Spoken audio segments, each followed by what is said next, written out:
వారం రోజులుగా రాష్ట్రంలో కొన్ని ఆర్థిక అంశాల పట్ల ప్రతిపక్ష పార్టీ ఆశ్చర్యకరంగా ఏమంటే ఈ ఇష్యూలో represented by PSC chairman Shri Payyavula Keshav గారు 41,000 కోట్లకు లెక్కలు లేవు, ఓచర్లు లేకుండానే చెల్లించారు, ఆర్థిక శాఖలో అవకతవకలు, కాగ్తో ఆడిట్ జరిపించండి, గవర్నర్కు పిఎస్సి చైర్మన్ పయ్యావుల కేశవ్ ఫిర్యాదు. ఇంకా ఒక స్టెప్ ముందరికే వివిధ అంశాలు. తెలంగాణ వాటా పైన కూడా ఏపీ అప్పు కాదండి. నేను యాక్చువల్గా కాన్స్టిట్యున్సీ టూర్లో ఉన్నాను, చాలా రోజులు అయిందని చెప్పి కాన్స్టిట్యున్సీ టూర్లో ఉండగా ఇది చూసిన తర్వాత అసలు ప్రెస్ మీట్లు, ప్రెస్ కాన్ఫరెన్సులు, గవర్నర్కు లెటరు, ఢిల్లీకి లెటరు, అక్కడ లెటరు, ఇక్కడ లెటరు, 2 డౌట్లు వచ్చినాయి నాకు. ఫస్ట్, టెక్నికల్ ఇష్యూస్ పక్కన పెడదాంలేండి, కామన్ సెన్స్తో ఆలోచన చేద్దాం. Common sense. 41,000 కోట్లు అవకతవకలు జరిగితే అంటే భారతదేశంలో వ్యవస్థ లేదండి? 41,000 కోట్లు వద్దు, 410 రూపాయలు నా అకౌంట్ నుంచి మీ అకౌంట్కో, మీ అకౌంట్ నుంచి నా అకౌంట్కో పడితే బ్యాంక్ మేనేజరు మరుసటి రోజు దాన్ని కరెక్షన్ చేస్తాడు పాస్బుక్లో. అవునా కదా? 41,000 కోట్లు అవకతవకలు జరుగుతుంటే కాగ్తో ఆడిట్ చేపియాలని చెప్పి ఒక లెటర్ చూపిస్తారు. ఆ లెటరే కాగ్ లెటరే కదా, కాగదే కదా లెటర్, మళ్ళీ ఆడిట్ ఏముంది? కాగదే లెటరు. అయితే కాగ్ కింద డివిజనే కదా ఏజీ ఆఫీసు.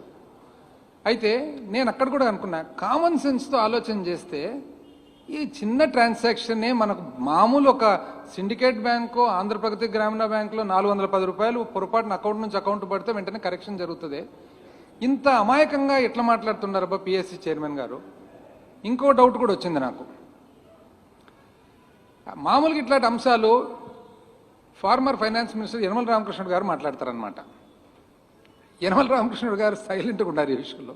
సో నేను అనుకున్నా, ఈయన ఉత్సాహంగా ముందుకు పరిగెత్తున్నాడు, ఈ పొరపాటు చేసుకోనిలే, కాలు జారనిలే, చూద్దామని చెప్పి సైలెంట్గా ఉన్నాడా, లేదా శ్రద్ధ లేక దీని మీద పెట్టలేదా? ఆయన పిఎస్సి చైర్మన్.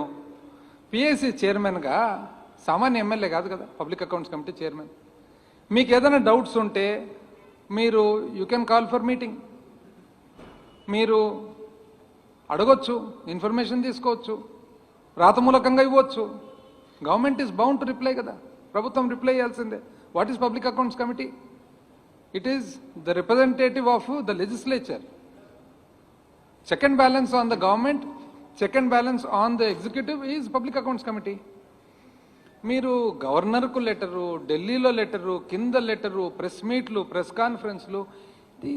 మళ్ళీ ఇంకో డౌట్ వచ్చింది నాకు, ఈయన కూడా అనుభవజ్ఞుడే కదా చైర్మన్ గారు, ఎందుకబ్బా ఇంత పొరపాటు చేసుకుంటున్నాడు అని చెప్పి, ఇంతకు ఏం డీటెయిల్స్ ఏమని చెప్పి ఓసారి ఇక్కడికి వచ్చిన తర్వాత బ్రాడ్గా డీటెయిల్స్ తీస్తామన్నమాట. అసలు దాంట్లో ఇవి చూస్తే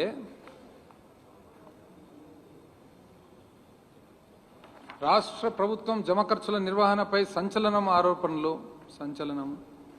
మరో లేఖ విడుదల చేసిన పిఎస్సి చైర్మన్ గారు. మరో లేఖ, పాత లేఖ, కొత్త లేఖ. సో ఇది చూసిన తర్వాత అసలు ఏంది ఇది అని చెప్పి చూస్తామన్నమాట.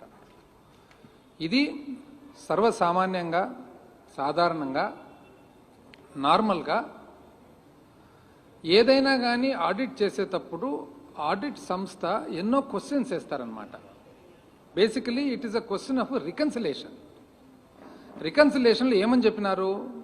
41,000 చిల్లర కోట్ల వివిధ బిల్లులు పేమెంట్స్ జరిగినాయి. ఇవి అధికారికంగా ట్రెజరీ ద్వారా రూట్ కానట్లు తెలుస్తుంది, కాబట్టి దీని మీద మాకు క్లారిఫై చేయండి అని చెప్పి. బేసికలీ ఇట్స్ జస్ట్ క్లారిఫికేషన్ అనుకోండి, రికన్సిలేషన్ అనుకోండి. ఇప్పుడు ఉదాహరణకు మనం ఆడిట్ సంస్థ వస్తారు, మనం ఒక పరిశ్రమ జరుపుతుంటాము. పరిశ్రమ జరిపినప్పుడు ఒక అవుట్సోర్సింగ్ వాళ్లకు పేమెంట్ చేసి ఉంటాము. అవుట్సోర్సింగ్ వాళ్లకు సపరేట్గా వాళ్ళకు వెహికల్స్ ఉంటే డీజిల్ బిల్లు డైరెక్ట్గా చేసి ఉండొచ్చు, ఒక ఉదాహరణ. అప్పుడు ఏమవుతుంది? ఏదైతే మనం డీజిల్ బిల్లు పేమెంట్ చేసినామో ఆ డీజిల్ బిల్లు పేమెంట్ కూడా అవుట్సోర్సింగ్ వల్ల పేమెంట్లోనే భాగం. కానీ కొన్ని కారణాల వల్ల మనం డైరెక్ట్గా పేమెంట్ చేసింటాము. సో రికన్సిలేషన్లు ఏమంటాము? అవునండి, 10,000 రూపాయలు ఈ అవుట్సోర్సింగ్ ట్రాన్స్పోర్ట్ కాంట్రాక్టర్కి ఇవ్వాలి, 6,000 రూపాయలు మేము డైరెక్ట్గా పేమెంట్ చేసినాము, 4,000 రూపాయలు మేము డీజిల్ బిల్లు కట్టినాము, డీజిల్ బిల్లు మళ్ళీ 6,000తో పాటు కలిస్తే 10,000 అవుతుంది. ఇది ఒక ఉదాహరణ. ఈ టైప్ ఆఫ్ ఎగ్జాంపుల్ ఫైనల్గా డీటెయిల్గా చెప్తాను. ఇప్పుడు ఆయన అంత ఆరోపణలు గవర్నరు, ఢిల్లీ, కింద పైన కాబట్టి చెప్తాను. 41,000 కోట్లు, everything is there, all accounted for. అసలు ఫస్ట్ పాయింట్ నాకు చూసిన తర్వాత నాకు అనిపించింది, ఇంత ఉరిమిన తర్వాత ఇంతనైనా వాన కురిసినది అని చెప్పి. వారం రోజుల నుంచి అంత ఉరమడము, ఆడు చూస్తే వర్షం చూస్తే ఇంతేనా అని అనిపించింది. ఇది వింటే మీకు కూడా అర్థమవుతుంది ఎంత సింపుల్ అయ్యే సబ్జెక్ట్. ఇప్పుడు బేసికలీ ఇదంతా కారణం ఏమి? CFMS system, comprehensive financial management system. Comprehensive financial management system రాకముందు పేమెంట్స్ అన్నీ కూడా కంప్లీట్గా ఒక సిస్టమేటిక్గా, మాన్యువల్గా, ఫిజికల్గా ట్రెజరీ ద్వారా జరిగేది. సిఎఫ్ఎంఎస్ వచ్చిన తర్వాత కంప్యూటరైజేషన్తో పాటు అన్నీ కూడా స్టాండర్డైజేషన్, సెంట్రలైజేషన్ అయిపోయిందనమాట. అయితే ఇది ఎప్పుడు స్టార్ట్ అయ్యిండేది సిఎఫ్ఎంఎస్? ప్రతిపక్షం పార్టీ పొద్దు నుంచి సిఎఫ్ఎంఎస్ అని అంటారు. ఎప్పుడు స్టార్ట్ అయ్యిండేది సిఎఫ్ఎంఎస్? 2018 ఏప్రిల్ నెల, if I'm not mistaken. Correct date కూడా 2/4/2018 వర్క్ స్టార్ట్ అయింది సిఎఫ్ఎంఎస్. స్టార్ట్ చేసిన తర్వాత ఎంత ఆలోచనతో వాళ్ళు సిఎఫ్ఎంఎస్ చేసినాడో మీకు చెప్తాను చూడండి. మామూలుగా పేమెంట్ ఈజ్ ద నర్వ్ సెంటరా? ఇంచుమించు మనకు వెన్నెముక మాదిరి పేమెంట్ ప్రభుత్వానికి. సిఎఫ్ఎంఎస్ సిస్టమ్ ద్వారా పెట్టి ఎవరి చేతుల్లో పెట్టినారండి? సిఇఓ ఎవరప్పుడు? ఒక ప్రైవేట్ వ్యక్తి. ప్రభుత్వ ఉద్యోగి కాదే. ఒక ప్రైవేట్ వ్యక్తిని తెచ్చి సిఇఓగా పెట్టినది పాత ప్రభుత్వం. ఎస్ఏపి సొంతం డెవలప్ చేసుకోకుండా ఎస్ఏపి వాళ్లకు ఇంట్రెస్ట్ చేసినారు ఈ సిఎఫ్ఎంఎస్ నడిపే విధానము, దానికి సంబంధించిన సాఫ్ట్వేరు ఎక్సెట్రా.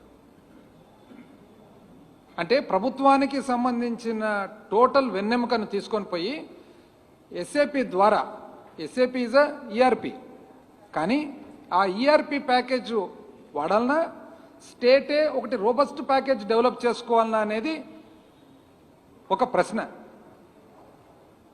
రాష్ట్రం జనరల్గా రోబస్ట్ ప్యాకేజ్ సొంతం డెవలప్ చేసుకుంటుంది, కానీ వీళ్ళు పోయి ఎస్ఏపికి ఇచ్చినారు. హ్యూజ్ రేట్, 300 చిల్లర కోట్లు ఇచ్చి ఎవరి చేతుల్లో పెట్టినారు? ఒక ప్రైవేట్ వ్యక్తి who's not even government employee. పెట్టిన తర్వాత 2019కి ఒక సంవత్సరం రోజులు డెవలప్ అయ్యి కాని system వదిలిపెట్టిపోయినారు.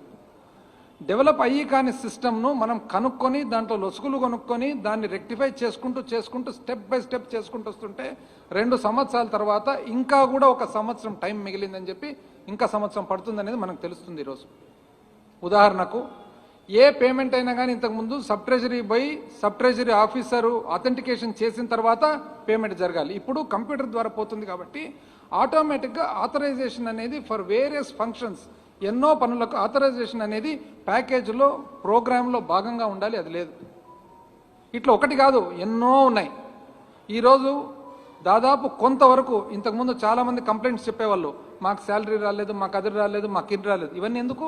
Because there is a deficiency in the package which we're rectifying. ఎవరు స్టార్ట్ చేసిండేది ఇదంతా?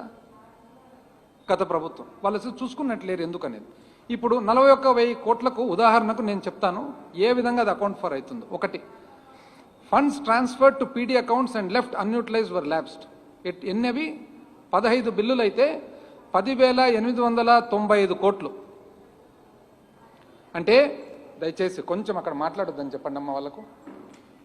దయచేసి సైలెంట్గా ఉండమనండి. ప్రెస్ వాళ్ళందరికీ అర్థం కావాలి కదా.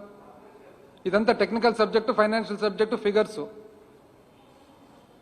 దయచేసి సైలెంట్గా ఉండమనండి. 15 బిల్లులు 10,895 కోట్లు 2021. అంటే what is this? What is PD account?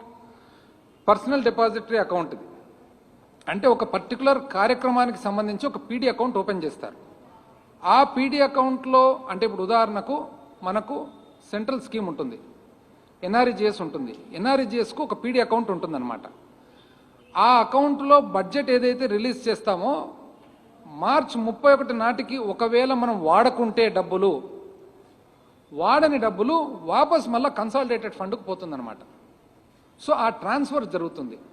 ఇంతకు ముందు ఎట్లుండేది, ఇది బ్యాంకులో డబ్బులు పెట్టేవాళ్ళు బ్యాంకు నుంచి మళ్ళా త్రూ ట్రెజరీ అథెంటికేషన్ వాపస్ పోయేది. But that was a TDS system. ఇప్పుడు అంత ఎలక్ట్రానిక్ మూవ్మెంట్ ఉంది. కాకపోతే ఆ ఎలక్ట్రానిక్ మూవ్మెంట్ జరిగేటప్పుడు ఆటోమేటిక్గా క్యాప్చర్ కావాలి. ఆ క్యాప్చర్ అయ్యే ప్రోగ్రామ్ ఈజ్ ల్యాకింగ్. అందుకని 15 బిల్లులు 10,895 కోట్లు 2020-21 సంవత్సరంలో ఆ 41,000లో ఇదొక భాగం. పోనీ మీరు అడగొచ్చు 2020-21లో మాత్రమే జరిగిందా ఇదని. ముందది కూడా చెప్తాను.